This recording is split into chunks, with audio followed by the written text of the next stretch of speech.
Hello, everyone. Welcome to the book presentation of The Dangerous Truth about today's marijuana. I'm going to talk to you today about my son Johnny's life and death story. I'm Laura Stack. I believe I have met many of you on here, and this is a very different format, and I'm sure if you've been on my calls before, our webinars before, you can see that this is a very different format. I am actually in Las Vegas for a convention for my annual speakers conference. So I'm doing this actually in a hotel room. And the Wi-Fi is really bad, and the setup is bad, and the lighting's not great, and I don't have my two monitors. So all that to say, I hope we can still have a great discussion. How many of you have actually purchased the book? Let me know by typing into the question box if you already have the book. Did you order the book? In which case, you should be getting it tomorrow, Saturday, July 10th, International Dab Day. Or are you thinking about ordering the book? So if you could type into the question box for me, I can kind of see what we have here. Okay, pre-ordered through Amazon. Woot! I got a text from someone yesterday holding up the book in a selfie, and he had ordered on Amazon, and I'm a little confused by that because the launch date isn't until tomorrow, and today is July 9th. Purchase 5 copies. Hey, send one to your legislator, to your principal, to a therapist near you. We really have to get the word out there. Ordered. Thank you. Thinking about ordering. Excellent. I'm so glad you're here for this preview, thinking about ordering it. Ooh, hoping it will make it to our local library. Please call your libraries. Yes. Sometimes the only way to get a book into a library is if someone actually requests it. So that would be fabulous. Ordered, and we'll be ordering multiple copies. Excellent. You all honor me by being here and listening to my story. This is Johnny, and I want to just share with you about Johnny and his life. You know, when you look at photos like this, and just to let you know, I'm going to cry today. It's okay. You kind of wonder, how can this happen? I still just wonder, how did this happen? My husband John and I took a walk just a few days ago, and we were walking, and we just said, it sometimes just seems still so unreal. Like, how did this all unravel? How can this happen? You know, this gorgeous, wonderful, charming, sweet, intelligent boy, and how can it be that he used marijuana and he took his life? How does that happen? And you lost your son to suicide too. Oh my gosh, I'm so sorry. He struggled with depression and began using marijuana in high school. You know, we now have 3,000 ambassadors, Johnny's ambassadors, and I get emails, calls, Facebook messages every day, just like that. I'm so sorry. You know, and that's why we're here. That's why we have to tell the truth, the dangerous truth, because the narrative, you know, I wear this shirt,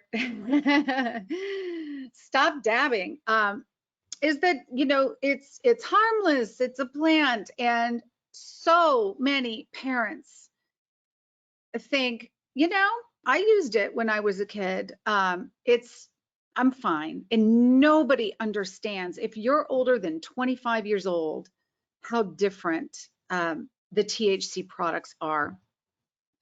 So I am very blessed to be to have the book endorsed by so many doctors. Karen Randall, Christine Miller is a neuroscientist, Ken Finn is a pain management doctor in Colorado Springs. Aaron Weiner is a counselor, and he's actually on he's a psychologist. He's on our scientific advisory board. Many of these are, as is Chris Thurstone, medical director at Colorado at Health One. Robert DuPont, a longtime expert in this field. Mary Cannon, a new friend, colleague, research queen in Dublin. Crystal Collier, who has a wonderful book on parenting, is also on our scientific advisory council. Libby Stout, who's a new friend and a doctor in addiction, psychiatrist who really understands this and has done a lot of calls with us, and I'll talk more about that later. Zarin Attican is from London, and she was one of the original researchers that I reached out to when this first all happened, when Johnny died, to try to understand the link.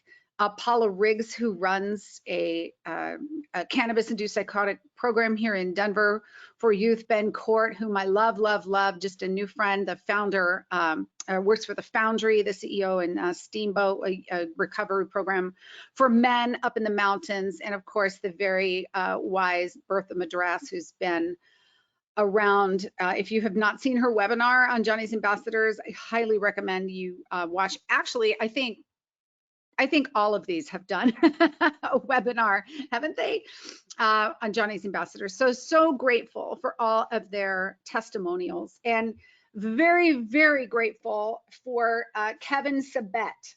As you go through the book, many of you may know Kevin Sabet, who is the president and the CEO, actually both, of Smart Approaches to Marijuana, SAM. And I feel so grateful to Kevin for having done this, because I'm pretty much a newcomer to this field. Johnny died in November, on November 20th of 2019, and I started our nonprofit 6 months later in May 2020. And so I, am literally the new kid on the block. I've only been here for a little over a year, and I'm so obsessed with this work. And reached out to Kevin, and he admired the work that I'd been doing and said yes. So thank you, Kevin, for saying yes, for writing the foreword. It's really nice on Amazon to have Kevin's name tagged on there too, because his book Smokescreen also came out on 4/20, and mine following on 7/10, which is Dab Day. How come it's Dab Day? Well, if you hold the number 7/10 on a calculator upside down, it spells oil. Apparently, if you're high and you see the number 7/10 on a calculator, it spells oil. So 4/20 to marijuana is 7/20, is 7/10 to dabs. And at 7:10 p.m. tomorrow, people hit their dab pen. So this is kind of an anti 7/10 symbolic gesture to have this release. And thanks to my publisher, Tom Freeling, because Freeling Press has been amazing to work with. Freeling is, we have really great synergy in this type of book, kind of a social causes type of press, and they were so accommodating in making sure this got out on Dab Day. If a 30-year experienced deputy sheriff can use high-potency pot and kill himself with horrific suicide, an adolescent is always at risk using this chemical. Laura, we support you. Thank you. Thank you so much. Yes, and I don't want anyone to get the wrong impression that it's just children. However, we know that they are far more vulnerable because of their youth and their continued brain development. As I said in one of the quotes, there is no scenario in which marijuana is harmless for anybody. And yes, we do still see adults have these same types of psychoses and unfortunately suicides. But we are very, very concerned with the epidemic of our children and what's happening with them. What we're going to do today is I'm going to do some readings. I'm going to read the introduction to the book. Then I'm going to go through the different chapters. Chapter 1, the beloved son. Chapter 2, the teenage years. 3 is the descent. 4, I'm doing just selected readings from here so you can kind of see what the storyline is. The break, chapter 5, the psychoses, chapter 6, the rise and fall, chapter 7, the demise, chapter 8, the aftermath, chapter 9, the mission, and chapter 10, the research. So I am going to take myself off the PowerPoint for right now so that you can just see me. Woo, I probably got really big just then, didn't I? So that I can read these passages to you. And then, and as I go, please type questions. I love this. I mean, normally we are in a bookstore, there's all kinds of people, and I can answer questions live, but I do want this to be interactive. So as you think of questions, please feel free to type them in. I do want to take your questions, and then I'll do some more slides at the end. And of course, a call to action. Okay. So here we go. The introduction is very difficult to read. I will attempt to read it to you. I have my Kleenex right here. My cell phone rang at 1:03 a.m. on Thursday, November 21st, 2019, and I woke with a start. I always kept my ringtone volume on full blast so I would be sure to awaken to Johnny's late night calls. I reached over to pick up the phone, fully expecting to see Johnny's name on the screen. Instead, it said Douglas County Sheriff's Office. Hello? Hello, ma'am. I'm with the Douglas County Sheriff's Office. I'm at your front door. Will you please come down and let us in? Do you have Johnny with you? No, ma'am. I'm sorry. I do not. A cold chill slithered through my veins. I rolled over and shook John's shoulder. John, wake up. The police are at the door. It's Johnny again. My husband jumped out of bed. We threw on our robes and hurried downstairs. John yanked open the door, and a uniformed police officer stood there with a woman in a black shirt and pants. We motioned them to come inside and led them into the living room, and almost instinctively, John and I sat down on the sofa. What happened? The woman in black said, Mr. and Mrs. Stuck, I'm with the coroner's office. I'm so sorry to tell you, your son is deceased. I stared at her for a few seconds. Deceased? What do you mean deceased? He's dead, ma'am. He jumped off the roof of the RTD parking garage on Park Meadows Drive. I heard myself screaming as I fell into John's arms, and for the next few moments, I heard nothing. It was every parent's worst nightmare. I was now living it, breathing it, and suffocating in it. And even as I heard myself wail, the conversation of only 3 days ago flashed into my mind. Looking back, Johnny had warned us over dinner. Mom, I just want you to know that you were right. You were right all along. You told me marijuana would hurt my brain. Marijuana has ruined my life and my mind. I'm sorry, and I love you. This is the life and death story of our beloved forever 19-year-old son, Johnny. Woo, okay, that was the hard part. I got through that. You are so strong. Thank you for sharing this vulnerable moment in your life. Thank you all for being here. It's you honor me by listening to Johnny's story. All right, chapter 1. I wanted to read you a passage from The Beloved Son. What I did in here was just try to paint a picture of who Johnny was. I didn't spend a ton of time in the book on who he was because he really was just a great, awesome kid, and it's very easy to see that in this chapter. But I put my son James' eulogy in here, and I think this will give you a sense. James is our living son. We have 3 children. Megan is 25. James is 20, and they were 16 months apart. He says, I'm James. I'm Johnny's brother. I have a lot of wonderful memories of my older brother and my best friend, and I just wanted to share a few of those with you today. I remember going on vacation with Johnny, and we would always argue who was going to have to sleep on the couch and who had the bed. We would typically decide who got first pick by playing best out of 7 games of rock, paper, scissors. Each game was more intense than the last. We played a lot of video games together across the hall in our separate bedrooms, either alone or with his friends, and he was consistently better than everybody else. So we got into a lot of spats because he usually beat me. Believe it or not, I actually missed those arguments with him. And after we pretended to go to bed, we would get up again after mom and dad went to bed and keep playing. I did not even know this until the funeral. Since Johnny and I were so close in age, 16 months, my mom enrolled us both in the same activities, so I always had a built-in buddy.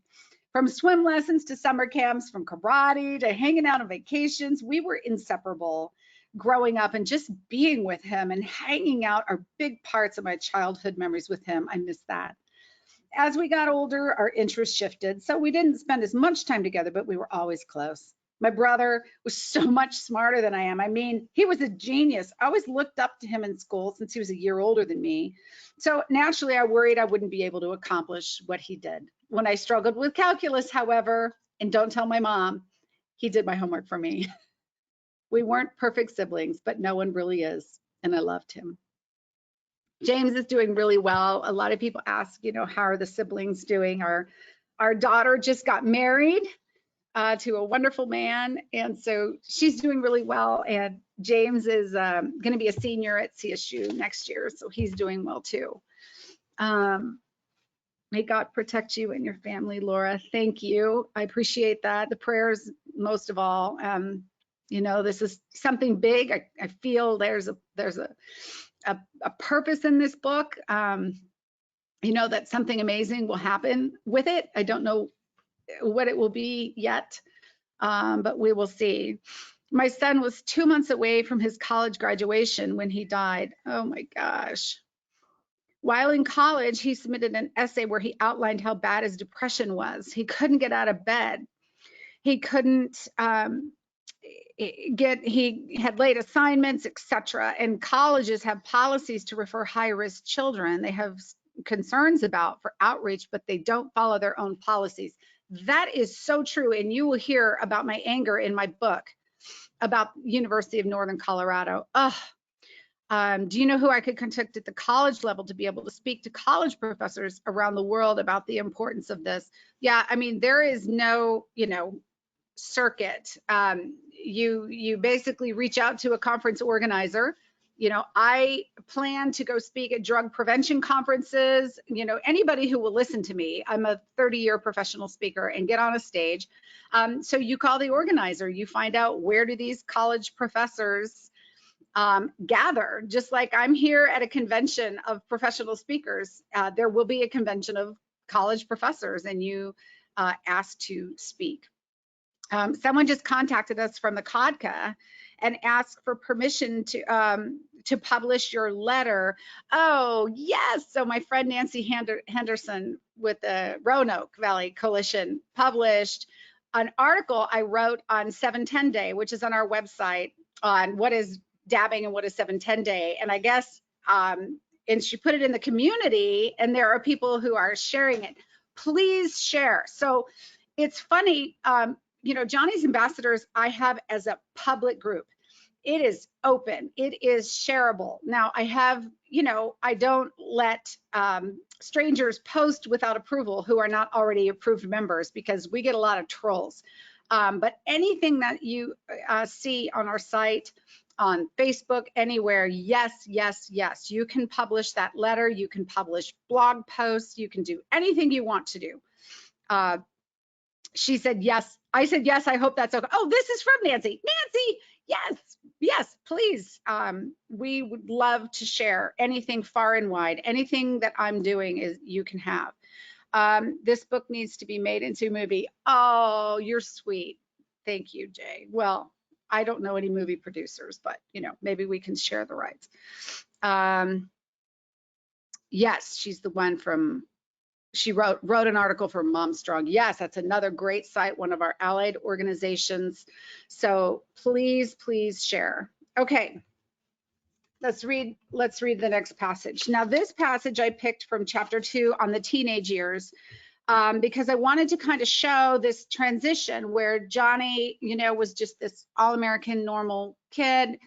Well, he wasn't exactly normal. He had a perfect SAT score in math. Okay, so like that's not very normal.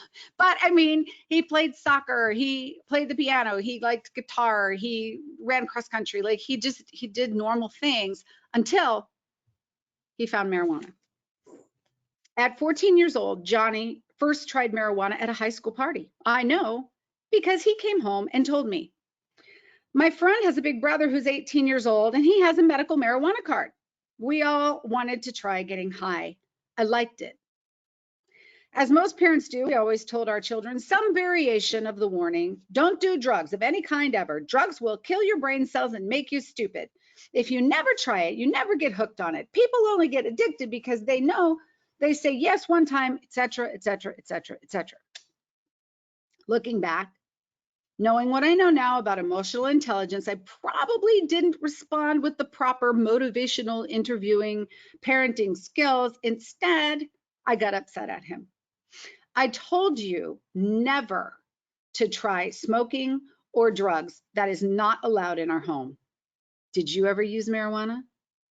I flashed back to high school, yes, which is why it's not allowed in our home, because it's going to ruin that beautiful mind of yours and kill your brain cells. Do not do it again.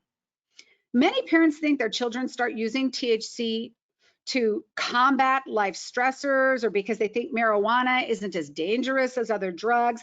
Maybe they're feeling pressure from their parents to do well in school. Maybe they think it will help them chill out and control their stress. Maybe they see their friends use it and they haven't had any problems. Perhaps they're just curious about how it makes them feel and they're just experimenting. Or like Johnny, perhaps they like getting high. So they get hooked and they can't stop. At this point, I had no idea about the potency and addiction potential of today's THC products. I didn't understand adolescent brain development. I didn't know use of high potency marijuana could trigger or cause mental illness. I didn't know that THC was addicting. My argument was that it would make him stupid. Yes, studies show you can lose IQ points with marijuana use, which aligned to my stereotype of the stoners when I was in high school versus any real knowledge. And I consider myself fairly worldly, traveled around the world. I have 2 million miles on United. Seriously, I consider myself well-read, absolutely clueless about any of this. And I know that if this can happen to me, it can happen to anyone. It doesn't matter, any of your socioeconomic status, any, what part of the world you live in. I mean, this can happen to any of our children. Do you recommend your book for teens? Do you think Johnny would have read it, understood it, taken different actions, and or saved his life? I ask this because I think my own son, Andy, hi, Sally Schindel, would have read it, understood it, and taken different actions that would have saved his life rather than dead by his same marijuana-induced suicide, Andy, at the age of 31. Thank you for the book and this webinar. I love you. I love you too, Sally.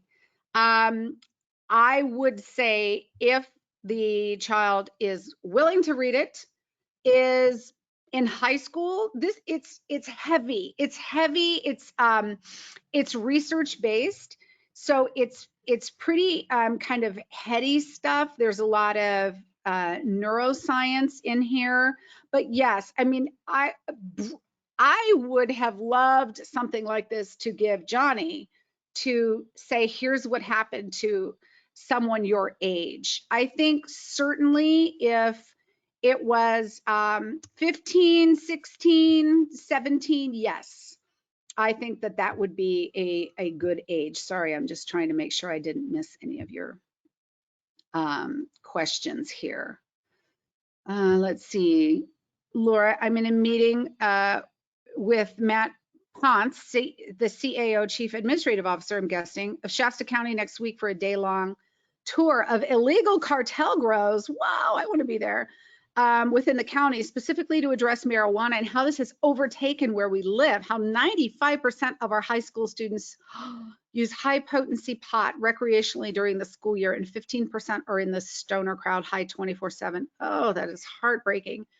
Matt has children of Johnny's age. Oh, tell him about your son. I will offer him your book. Yes, yes, please, and thank you. I will also use your stories with offenders who come through our drug awareness program. Now, that's something, Cam, that we are really hoping to do with Johnny's ambassadors. When Johnny got an MIP, minor in possession, for the marijuana, later in the book, they gave him a week of suspension, and it was like a vacation. He got to go home and do nothing. There was no discipline. There was no required reading. There was no education, which is one of the reasons that we designed and have just finished, and this fall we'll be piloting our 2-hour online marijuana curriculum. It's divided into 8 modules. The New Jersey schools are going to try it in 8th grade middle school. I'm so excited about that. 2 modules a week for 8 weeks. So it lasts for, it's a month-long curriculum. But there should be a requirement, just like if you go get a DWI, right? And you have to go to the MAD, Mothers Against Drug Driving, you have to go to the impact panels. Why don't, if you get an MIP for possession of marijuana underage, why don't you go to one of the, we're going to have a Johnny's Ambassadors impact panel. We have so many teens in Colorado, just like I'm sure you do, Cam, in California, who testified at the Capitol about how high potency THC had harmed them and made them psychotic. And they testified to our Senate and different judiciary and legislative committees to get Colorado Bill 1317 passed, and they could be on a panel and make them listen. You know, if you get an MIP, you've got to take our online training, right? You've got to go to these impact classes. So let's keep in touch, because I think there's so much more that we can be doing. You know, if there's a way Johnny's Ambassadors can become, you know, kind of the MAD of marijuana equivalent, I have a lot of big plans. I have bigger plans than I can do, because it's just me and private funding. I don't have any grants or anything like that. All right, but we're going to get there. So yes, please pass my name along. Certainly, if there are teenagers, they would be old enough to read this. 10, probably not. All right, chapter 3. I go into, so fast forward to a lot of problems, marijuana use, and by the time Johnny was 18, he was violent. He pushed me. He became very verbally abusive. He would call me names. And my husband John is a 2nd-degree black belt. Okay, this was not going to go well. And he was defiant. He would not follow any rules. And he had therapists. I mean, trying to get people to understand how much time it takes to get this, to find treatment and the right therapists and psychologists and psychiatrists and how to treat this stuff. Anyway, by the time he was 18, you know, we still had James at home, and he was volatile. We, in his senior year, put locks on our bedroom doors. We frankly were sometimes afraid of him showing up in our bedroom with a knife. So we made a joint decision when he turned 18 that he would move out, because he wanted to continue to use his marijuana and he wouldn't stop. So he had $5,000 in savings. We agreed to pay his health insurance, for his car insurance so that he could get to school. That was a requirement that he had to graduate. And he did. And he got 4 Ds. So we're talking this kid had a GPA so high that he graduated with honors with a 3.2 because I dragged him out of a window in the house that he was renting to make him take his English final. I mean, you guys, it just, you will read this story and you will be shocked. All right, so 3 weeks into May, he still hadn't figured a way to pay his rent. Johnny came to the house, my house, when we weren't at home, but his brother James was. He knocked on the door and James opened it to see what he wanted. Johnny simply opened the screen door, whistled to our dog, Lily, who ran toward him excitedly as she hadn't seen him for a while. James, not thinking anything of it, let her romp around on the front porch with him for a minute. Suddenly, Johnny said, "Lily, come." And he turned and ran toward his car. Lily followed obediently behind. She's an Australian Shepherd after all. He opened the car door, she jumped in, and he drove off. James stood on the porch, stunned, and watched them drive away, he told me later. Panicked, he called me and said, "Johnny just stole Lily." We rushed home, and John received this text from him. "It's my dog, and you're going to give me money. Call the police and I'll fight you in court if I have to. You're not getting my dog back. So it's either that or you're never seeing me again. I don't want the police involved with me, actually. Give me effing money. I worked hard. I worked my A off to graduate for your effing B of a wife, and she's not going to give me money. And if you call the police, I'm never forgiving you. You are treading on thin ice. You know what? Call the police. If I see a single cop at my door, you won't like the result. Do you want your dog back, John?" John went over and took the dog back, of course. Johnny promised he would pay us back every penny, so I paid his rent directly to Sean after that to ensure Johnny wasn't handling any money. He had blown through all $5,000 in 3 months. I know, I shouldn't have paid his rent, but I'm his mother and I just couldn't bear the thought of him living on the street. Sorry. Being so sick and addicted, he was bound to get in even more trouble. Little did I know. Woo! It's rough. This was a really hard book to write. It took me months, and I had a constant headache and just, cried the whole time, and just trying to go through medical records and texts and emails and, talking with somebody else to kind of put the timeline of his entire life back together was really, really hard, actually. Let's see some questions up here. Do you feel that marijuana use may be causing the rules do not apply to me culture in our country? I don't know, Jay. I just look at the children these days, and I use the word children loosely. They're almost adults, but when they're in high school, 16, 17, 18, and they're using marijuana and they're just so disrespectful and crass, and some of them are just outright mean. And whenever we see, I guess I shouldn't do this, but just because I was around Johnny and I know what it looks like, John and I look at each other and go, he's using marijuana. And maybe it's a judgment, but it's just become so common now. Being from Colorado, the first state to legalize recreational marijuana, maybe I see it more than others. But at 18, Johnny went and got his medical marijuana card, and it is a scam here in Colorado. All you have to do is call the pot shop doc, and give them $500 and tell them you have a migraine, and you get your medical marijuana card and you can legally go buy shatter at the dispensary. So it's not this like black market. It's not, oh, the dispensary people aren't carding the kids and they're legally, it's like a rite of passage when they become 18 in high school. It's like, woohoo, they're 18. They go, oh, I have a backache, oh, and they go get their medical marijuana card, which is why we worked on the legislation for 1317. But it's getting bad, Jay, I know.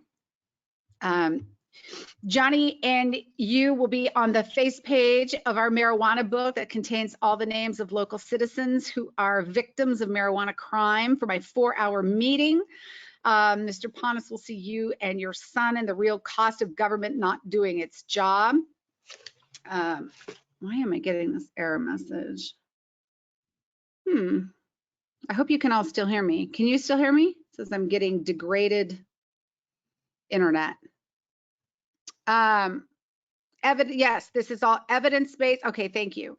This is the only way youth will come to understand the dangers. Just say no doesn't work. We must have our youth make the decisions for themselves based on overwhelming evidence of them damaging themselves. You're absolutely right. That's why, you know, you have to provide the science. You can't just do what I did and don't do it and blah, blah, blah. You know, you have to speak to them in terms they'll understand, to educate them about here's the harm that will happen to your brain if you use this. You did what any loving parent would do.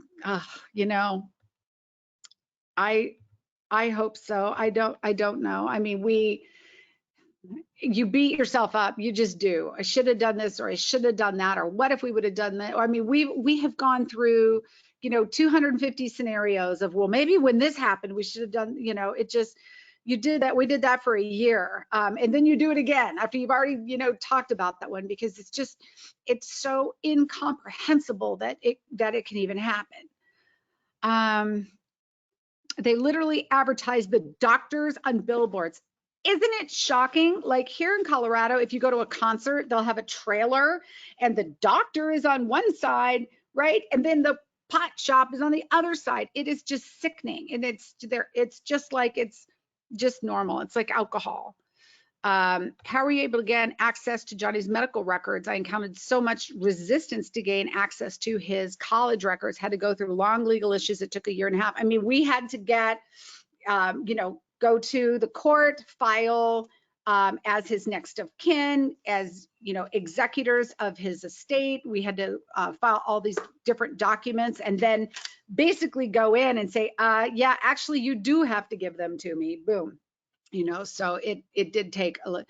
Some of them actually just gave them voluntarily. They knew that we were his next of kin and parents, and that we were going to be able to get them, and that I never took no for an answer. I just kept, I tell them, I'll sue you. You know, if you need me to do that, I'll take you to court, and let's do that. Here's my paperwork, and here's what I know. And nobody wanted to mess with me. So it did take a while, though. You're right, and I'm sorry that happened to you. That's, it shouldn't be that way. It shouldn't be so hard to get help for an adult child once they turn 18, because Johnny would systematically withdraw his permissions, you know, that used to be at the doctor's office. Well, now he would fill out a paperwork that say, you cannot give my mother any information. I couldn't log into his parent portal at school anymore. His psychiatrist wouldn't even share what was happening. The school wouldn't even let me know. They moved dorms. They put him in a different dorm and I didn't even know, because they're 18, and it's absolutely absurd. And that's just got to be something we have to work on, because if there is a mentally ill young person that you are still financially you know, taking care of, and they're in college and they're sick, they need to have intervention. That just makes me so irritated. Thank you so much for sharing your story, Laura. Thank you, Alan, for being here. I know it must have been so difficult to write. Your book will spread awareness across the country and save lives. I hope so, because then what's the point, right? Like, why would this happen? I mean, that has to be it. That has to be, or else I can't see what good would come of any of this. So I have to trust that it's gonna help people. That's the only thing I can hope for. Can't wait to see you in August. Can't wait to see you. The medical marijuana dispensaries are advertising oil, concentrate, and shatter specials in Florida. Oh, for $7.10, makes me sick. Take them a copy of the book. Wouldn't that be amazing? Hi, bud tender. You need to read this. And while I have you all, Tony Knuckles, who's one of our ambassadors, and she is an educator and has been doing book studies and, you know, with not only with adults, but with children and churches and everything. And anyway, she's going to lead our book study, which starts on the 15th with an introduction. Even if you don't have your book yet, it starts the 15th, and then the first real one will be the 22nd. So that's at johnny'sambassadors.org/book club. So please join our book club. We would love to go through this with you. The next one was when Johnny had his first suicide attempt in chapter 4. He did so much marijuana. He had a scholarship to Colorado State University. After he graduated, he went to Colorado State University, and he texted me that he had been dabbing 2 weeks nonstop with his roommate who moved there from Michigan just to use marijuana. And again, I didn't know about dabs. And he texted me and said, you know, I'm not really having a good time. I'm not making friends. And I said, you know, that's normal, honey. You'll make friends. And he said, is it normal to feel like killing yourself every day? And I said, no, that is not normal. Let me come and get you. And we disenrolled him from CSU, and he lost his scholarship. And that was his first mental hospital stay. I remember because it was Labor Day weekend in September of 18, and there were no doctors. Everybody was on vacation. And so here's my son, suicidal, who voluntarily admits himself, lets us admit him to the mental hospital. And no one even talked to him. A doctor who didn't even see him for 3 days. I was furious. And then they let him out on day 4. Anyway, on his discharge paperwork, the doctor wrote Johnny's diagnosis: THC abuse severe. This is the doctor's actual writing.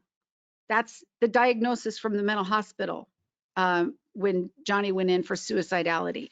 So I put that in there because I want people to see, like, even the doctors, as little as they sometimes seem to know, they knew exactly what was wrong with him.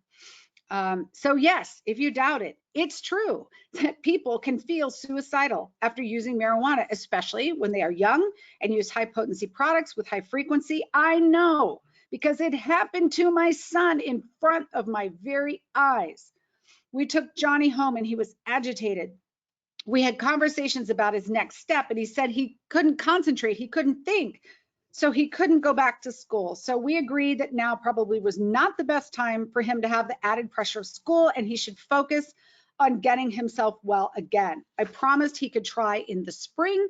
With all of his AP credits, it would not set him back a bit. He was hugely disappointed. He had worked so hard for the scholarship that he now had to walk away from. Once a student disenrolls, he or she must move items out of the dorm to stop paying room and board. So we plan to go back to the dorm to retrieve all of his belongings the next day. The next morning, Johnny said he was tired and asked if he could just stay home and sleep longer. So John and I agreed, and we drove up to Colorado State University to bring his things home. In his room, we came across a box in his desk drawer that had the words Nectar Collector Kit printed on top. Huh, that's odd.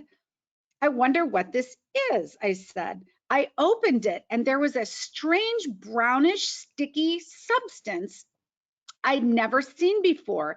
It looked like a big ball of nasty earwax. What is this? I said to John. I showed it to him and I said, do you know? And he didn't either. I walked over to his roommate, who just sat on his bed the entire time staring at us without so much as lifting a finger. What is this? I asked him. He shrugged and said, dabs. Oh, so that was my first introduction to marijuana concentrates. So this began kind of me attempting to understand what Johnny was even using, because in my mind, right, I'm thinking, you know, the grass that we rolled when we were kids that was like 2 or 5% THC, and here's this 80% wax that I don't even understand or know a thing about. Chapter 5, he left CSU, and because he was sober, we allowed him to move home, and he was better. He was like my son was back. He got a job. He went out with his friends. He did not use. He was sweet. He was totally normal. I thought we had him back, and I thought that it scared him enough. You know, this first mental hospital and the suicide, these thoughts of suicide and the suicide attempt that you'll read about, that he would stop, and he did. So he was better, and he said, I want to go back to school, and he went to the University of Northern Colorado and went right back to the drugs. They're just everywhere, and we have to tell our children how dangerous this is for them. And I hope people share Johnny's story, or like Sally, as you mentioned, get them to read this. Give them $20. I don't care. Bribe them. Because this is the psychosis. April 5th, 2019, middle of the night break. My cell phone rang at 3:00 a.m. It was Johnny. I got up to leave the bedroom so I wouldn't wake John. I whispered loudly, Johnny, what's wrong? Mom, I found out my girlfriend was cheating on me with someone who claims to be my best friend. So I banged on her door just now and I screamed at her. I bugged her computer. My dorm room is bugged too. I'm so sorry that happened with your girlfriend, honey. What do you mean your dorm room is bugged? Yes, and I'm going to need a new phone since the FBI is spying on me through my iPhone. They actually think I'm a terrorist. What in the world are you talking about, Johnny? I'll tell you more about it tomorrow. I've got to get some sleep. And he hung up. It was the middle of the night, and I thought my son had just literally lost his mind. I had no idea what to do. A few hours later, my phone rang with a number I didn't recognize. I answered, hello? It was Johnny. Hi, Mom, it's me. Okay, actually, that's not true that I bugged her computer. I was just saying that. Johnny, where are you calling from? What number is this? I'm at Target. It's a burner phone that I bought. What? Wait, why would you lie to me about bugging your girlfriend's computer? Mom, you know why. Since my dorm room is bugged, they were listening to me, so I wanted to worry them with my power. What do you mean they are listening? Johnny, Mom, you know. Know what? Johnny hung up on me. So that was really the first kind of psychosis conversation that we had of many that you will read through here. It's painful to write what he said in his journals and the videos that he took of himself and his YouTube shots and everything that he wrote down on his school papers. But it's really important. I think it's so insightful that people are going to see into the mind of a marijuana psychosis. You're actually going to read the bizarre way that has poisoned their mind, and it's so toxic to these poor kids. You have been chosen for such a time as this, Laura. Thank you. May God bless you, your family, and your work. The answer is yes, you're already helping people. God, I don't know what else to do. Don't forget THCP is coming. Yes, they've found another cannabinoid 30 times more potent than the pure honey oil. Thank you, Italian researchers, not.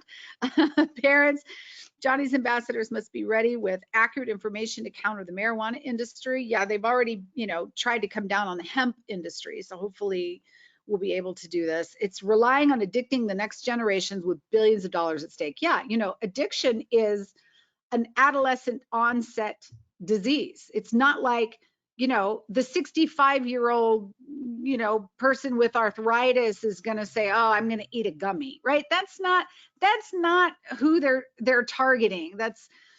There's no money being made in that. They want to get them when they're young because, you know, 80% of their sales are less than 20%. I think the number was like 17% of their users are like 85% of their sales, some ridiculous number.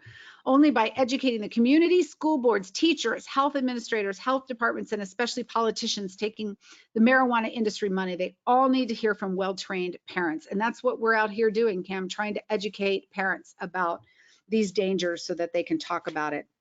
So the rise and fall was, you know, Johnny again went to the mental hospital because of the psychosis after no help from UNC, which I go into in the book. And he got better. So you'll see the well better, you know, the sickness and then getting better and then sickness and then getting better. And he does this a few times. Eventually had to take antipsychotics because of the crazy thinking that you are going to read about. And it helped him. And he was able to leave UNC, sadly, had to disenroll. And he got better again and got a job again at PetSmart and was ready to go back to school. So this time we tried Colorado Technical University and he took one class. That's all he had to do was just take one class, be sober, and work. We bought him a dog, little dog beagle named Benji, and this was, you know, a happy time. He wrote a paper in school. What does success look and feel like to you was the question. And he said, to me, success means truly learning something and getting the most out of the experiences we have in this short life, contributing something unique and meaningful for the betterment of mankind and humanity. In other words, I think success means truly making a positive difference in the world. I understand that I don't have to be the next Bill Gates or Mother Teresa to cause an impact, however large or small, that could benefit at least one other person. To me, success looks like doing something, whatever it may be, in order to cause a lasting change that will help somebody or multiple people in some way. To me, success feels like making a difference, using my experiences here and elsewhere to feel needed, to feel like we truly belong somewhere and we all have a reason for existing. And that was his heart, you know. We spent so much time as a family volunteering, and he had such a heart for the homeless and for children. We taught preschool together, you know, and his number one value in all the world was altruism, you know, and I feel so grateful to have shown him that, and that really was his heart underneath. So, you know, maybe that's why I still want to just keep his spirit alive and keep doing this. And he inspires me. So he was better. And then in the demise, got worse. So I'm not going to read the demise part to you because I will cry uncontrollably, but I will read to you what happened 3 days before. Earlier that day, John and I had gone to church and had invited Johnny to go with us. And that evening, he came over at 5:30 p.m. for dinner. I greeted him joyfully at the front door. Johnny, I hugged him for a long time. I can still remember the feeling of his arms around me and his tight embrace. He was wearing his charcoal gray down jacket, and I wasn't expecting what he said next. I'd like to go to church now. I was happy and I thought, wow, this is fantastic. He wants to go to church. He hasn't been to church in such a long time. Johnny, that was 11 o'clock this morning. It's 5:30 p.m. Services are all over for the day. I guess it's too late for me. Did he mean it was too late to come back to the Lord? Oh, Johnny, it's never too late. It doesn't matter if church is closed because you don't have to go to church to ask the Lord back into your life. You asked the Lord into your heart when you were baptized at 10 years old, and God has never departed from you. Just ask Jesus to forgive your sins, make a commitment to live for him, and ask him to come back into your life. Johnny closed his eyes for a moment. He was happy with that response and he seemed relieved. We walked to the kitchen and made small talk while John and I finished preparing dinner. And that's when, standing in the kitchen, Johnny turned to me and pointedly said, "Mom, I just want you to know you were right. You were right all along. You told me marijuana would hurt my brain. Marijuana has ruined my mind and my life. I'm sorry and I love you." And he hugged me. And I was so happy that he wanted to settle things between us. He could be so vicious during his psychotic episodes, and our relationship had been strained for many years. I used to be his person. I didn't see that this act of reconciliation as a suicidal indicator, but it probably was, and I missed it. And it makes me sad every time I think about it. You know, I think this is also a lesson in suicidality. As I go through the book, I talk about some of the things that I think I missed, and I hope that it gives other people some signs about what may be happening in their child's life as well. The aftermath. I had periods of anger. I was so angry at the marijuana. I was angry at the attorneys, the lobbyists, and the legislators who helped legalize it in Colorado so my boy could access it. I was angry at myself. Why didn't I just move to Idaho or somewhere else where it was still illegal? I was angry at the owners and the manufacturers of this poison. I was angry at Johnny for using it. Johnny's decision to use marijuana led to addiction and psychosis, but it shouldn't have been as readily available as it was. Johnny was a victim. In the end, Johnny took his life, but the blame for his death lies squarely on marijuana, because without it, Johnny would still be here today. And I am so convinced of that. Chapter 9, the mission. I call these God winks. I believe that I have heard the Holy Spirit whisper to me on several occasions, a few occasions in my life, including when Johnny was born. I really heard that Johnny would do something important in the world. And of course, I had no idea what that was, and I've never heard anything else about it. But on his 5th birthday, when I thought he was old enough to understand, I shared this secret with my young son. I told him, God told me when you were born, you were going to do something really important in this world. And we don't know what it is yet, but we're going to discover what it is together. And every time Johnny learned a new programming language, built a robot, or created a new operating system he called Phoenix, he would ask me, "Do you think this is it, Mom?" And we would whisper about our secret repeatedly for many years so our other 2 children would know. At the same time, I've been writing and speaking for 30 years, and I've been blessed with a fair level of influence with my platform as the Productivity Pro. And I'd always prayed that the Lord would show me how I could use my talents to advance the work of his kingdom. And I always thought it would be related to something to women or mothers of preschoolers. And when Johnny died, I was confused because he had not done anything important in the world. So I felt compelled to share what had happened to him with the marijuana on Facebook, so parents and teens would know about the dangers of high THC pot. I wrote honestly in my post about the delusion and the paranoia from the psychosis that ultimately drove him to kill himself. These posts were shared fairly well, and I wondered, was this the important thing God had in mind for Johnny's life? Not quite what I had in mind. Maybe I was supposed to teach others about the harms of marijuana by sharing his story and by sharing Johnny's warning. I brushed it off. I told God, no, thank you. This is not exactly what I had in mind. I said he would need to do something really, really obvious because I didn't understand why Johnny had to be with him. The next day, I wrote a Facebook post and I asked people if they knew what dabbing was. It's been shared 21,000 times. I hadn't been able to reach that many people in all of my years of business, and I've never seen anything like it since. The dedication that I wrote to Johnny in the book is very simple. It simply says to Johnny, oop, can you see it? Let me see, the light is so bad. It just says, I promise. That's the dedication, because I promised him that you would do something important in the world. The last chapter, I know we're almost out of time here. I want to be on, let some of you go. I'm going to stay on if anybody else has questions. The last chapter is just research. Now, I did weave research through, this is the tome, this is like 309 pages, but I didn't want people just to read the story. So I did story data, because I wanted people to follow when this happened, why?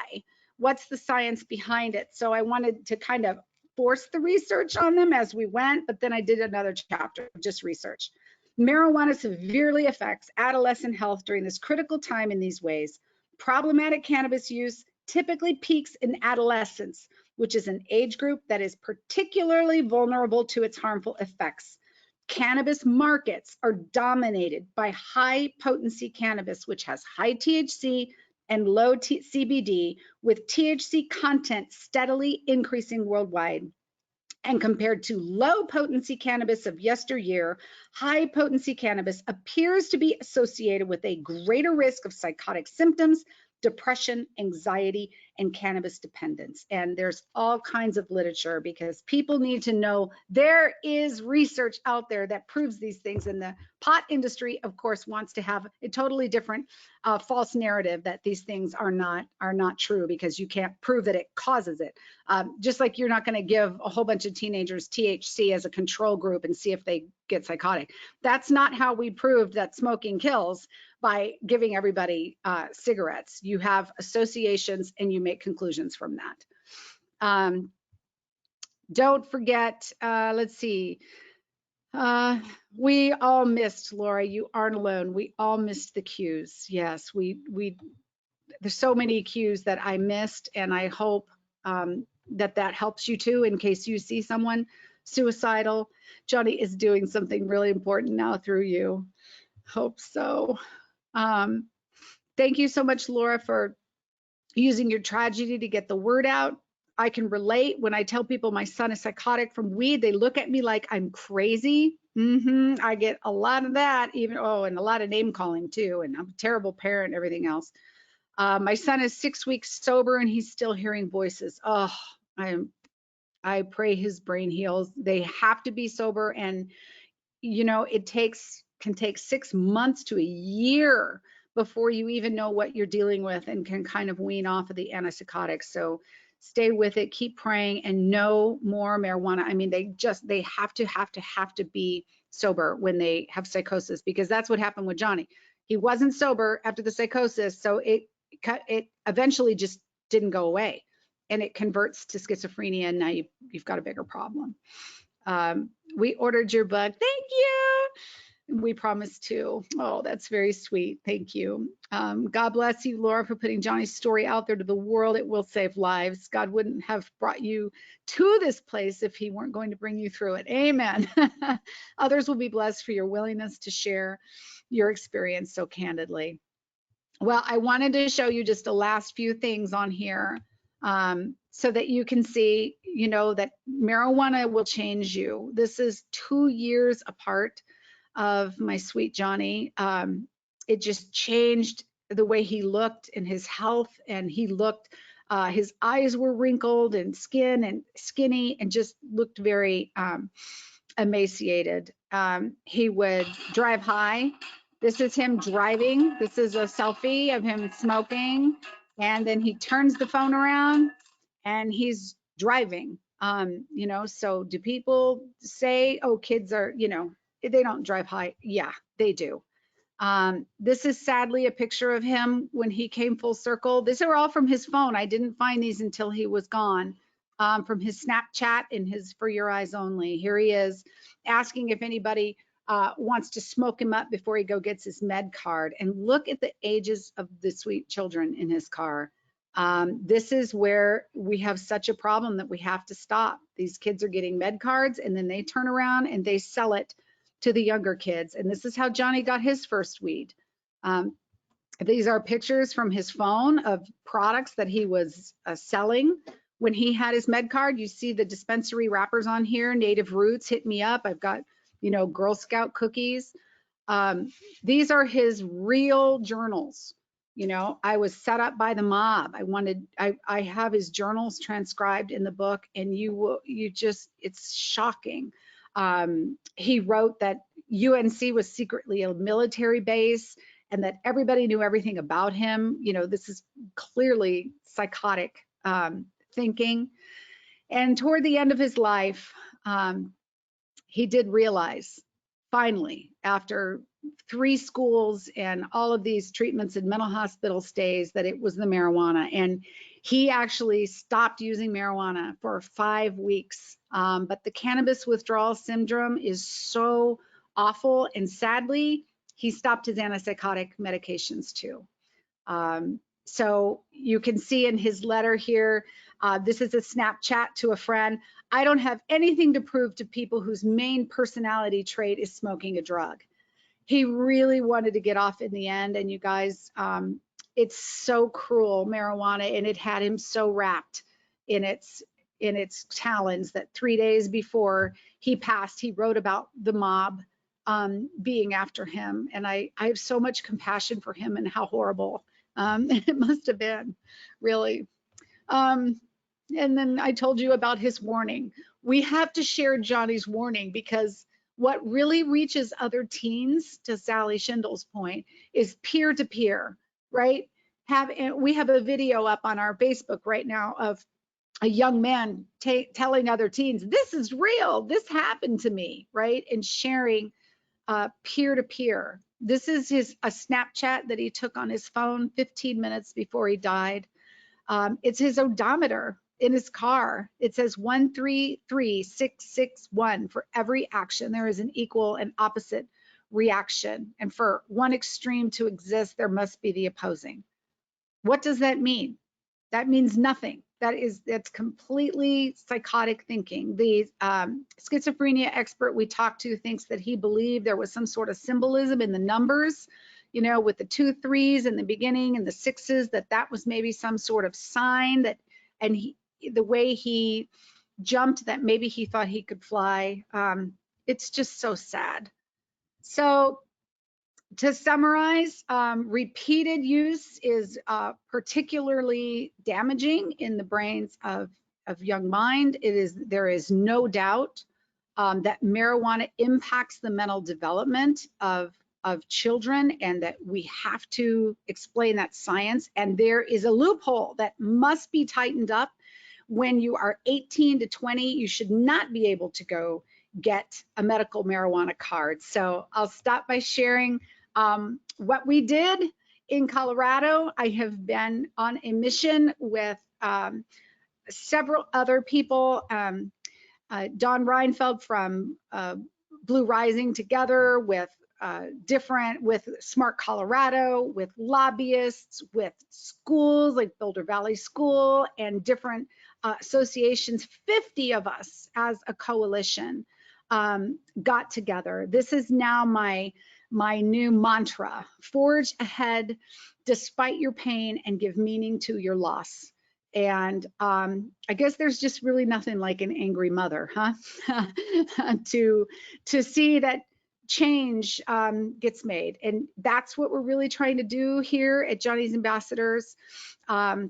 We just had Colorado Bill 1317 passed. There I am with Governor Polis signing this bill to regulate marijuana concentrates. Colorado looking back and saying, wow, we really have a problem here. And I was so proud to be able to hold Johnny's photo. Now, 18 to 20-year-olds must have 2 doctors who both say they have a debilitating chronic medical condition. They have to see a doctor every 6 months. They both have to check their previous physical and mental health records. It's going to be much, much more difficult now for an 18-year-old to get a med card. And if they do, because they have seizures or you know, severe autism or very, very few things, then they can only buy 2 grams a day, which is still a lot, but it's better than the 40 grams that they were able to buy before. So we are very, very proud of this legislation, and we are just getting started. It funded research to put a cap on THC potency so that hopefully we can get that looked at in the next legislative session. And this is Representative Tim Geithner in the closing testimony on the unanimous vote on the House floor, reading Johnny's testimony. And he read a 3-minute piece of literature that I gave him. And so that was so rewarding. So if you are interested in doing something like this, we are a 501c3, so we can't do this work for you. We had hired lobbyists and all of that, but I can help you get in touch with the right people. You know, get a big group of parents together, contact your legislature, get a sponsor, write the bill, make sure you have a lot of people who are backing it in your coalition, hire a lobbyist, or 12 in our case. Get your big alliance together, show up in force. We had 100 people at our hearing, and it took 8.5 hours, I think, and then you get the bill signed, and then we call it rinse and repeat because we are going to be back every legislative session with something. So we would love for you, not only please buy the book and share it and buy a copy for every grandparent and legislator and school principal and healthcare person you know, but help me share Johnny's value of altruism. This is how he defined it in his school paper. It means being selfless or giving to other people even when there may be nothing to gain and something to lose. Altruistic people do things for the collective interest instead of their own. And I'm really trying to keep his spirit alive by doing that. So how do you get involved? All kinds of ways that we would love for you to get involved. Of course, we are funded only by private donations. We would be delighted to accept yours. We have a weekly newsletter. We have Facebook posts. And please sign up our big annual fundraiser every year. We're doing our 2nd annual Stop Dabbing Walk. We're trying to get 100 teams around the country to do this. You can either join a team, start a team, walk in your own neighborhood as an individual, or simply donate. If you go to stopdabbingwalk.com, would love for you to get involved. And there's all kinds of ways that you can join. The last thing, I just wanted to put up this QR code. Whoop, what happened to it? Come back. So that you can, if you have your phone, if you scan this QR code, it will take you to a bunch of different links and things that I have for you, little goodies, as we wrap up this session. Let's see, my son has been clean because we are on vacation. Oh, I know how hard vacations were. I am so afraid to go back home. Besides information, how can we help him? Well, you know, we're just starting to understand intervention here because we mostly do prevention, awareness, education here at Johnny's Ambassadors. But we just had a young man in Castle Rock call, a father whose son was in psychosis, and they did an intervention. There are actually interventionists. Their whole family got together. They all wrote letters. The interventionist came. It took 2 hours, but they finally got him to agree to go to treatment. And so we have on our website at johnnysambassadors.org, put in /parents, and we have all kinds of resources that I've been collecting from everybody on what has worked for their child and how to get support. So hopefully that will help you. Our son used in high school and college and nearly died at the University of Missouri, Columbia. Oh my gosh. He is now sober for several years. If you please would go to johnnysambassadors.org/share and put that in there, and it can be anonymous. We don't share your name and your child's name, but we need to share our stories. We need to hear that. People need to know this is not just Johnny, you know, in this vacuum that this happened to. This is happening to all of our children. We're getting a lot of people share, and I would love for you to share that. Will Colorado regulate the potency of the concentrates in dispensaries with this new legislation? That's the hope. The bill originally had a 15% cap on the bill. And of course, the marijuana industry had a little baby through this big hissy fit. So now we wrote the bill so that we're sending it to the University of Colorado for Public Health Department, and they're doing research. They're going to do a meta-analysis on all the research that's already available, which there's a ton of it. And then they're going to, wherever the gaps are, do original research. And then a year from now, come back next legislative session with another bill to hopefully cap the potency of the products, but we'll have some better data about what that looks like. We are just getting started. We need a lot of ambassadors. We need a lot of people out there talking, giving presentations, doing, going to libraries, putting on community nights, putting on parent nights, going to the schools, giving presentations. We just need a lot of ambassadors out there helping us, sharing, spreading the word, sharing our webinars. So when you scan this, you'll get a whole bunch of links. It's all free. There's far more than you can possibly use, but please be one of our ambassadors. Please join us out there. And I thank you all so much for the gift of your time. You honor me by being here today, and Johnny for being here. And I hope that you really love the book. And when you read it, please put a review in Amazon, because the trolls are going to be out, and they don't buy the book, but they give it a 1 star. So we have to counter the trolls. So tomorrow, July 10th, anti-710 day, please grab your copy of The Dangerous Truth About Today's Marijuana and read about Johnny Stack's life and death story. Give us a review, please. And please join the book club, johnnysambassadors.org/book club. If we run out of spots for this book club, we will be having another one in the fall. We'll have some materials there that you can use with your book club also, but we're doing one virtually all over the country. Thank you. Your family is loved. Laura, love you too. Thank you. All right. Thank you, everyone. Take care. Thanks for joining me. Bye-bye.